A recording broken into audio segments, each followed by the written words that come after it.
So this spice rack was actually sent to me. Spice rack, spice shelf. It's more of a wooden 2-layer shelf that we're going to go ahead and build. While you could use it in your kitchen to go ahead and put all your spices on top here, you can use it as accessories, like a little shelf in your living room or bedroom, or any sort of decorative feature for your home.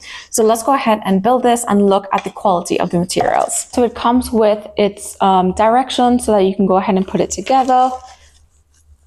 This is actually the wood, so this is the shelf. It's actually a nice quality wood. It's a nice dark gray color. These pieces that are going to be sort of the legs and stands, they're actually a very nice, hard, sturdy metal. So this is going to be able to withstand quite a bit of weight, more than just spices. So it comes with these 5 paddings. These are to go ahead and put at the bottom of your spice rack, so it's not going to damage the surface. And these are all these screws. So let's go ahead and put it together.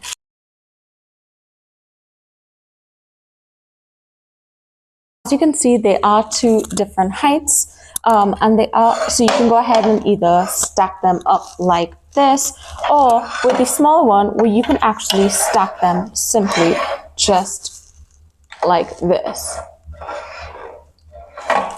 So it's super up to you, super versatile, super easy to build. It takes 4 screws, but just keep in mind that they are 2 different size widths, so you do have those options there, whether you want it in front of each other like a little step, whether you want it on top of each other to make a 2-layer, or if you want it underneath to go ahead and make a nice home decor.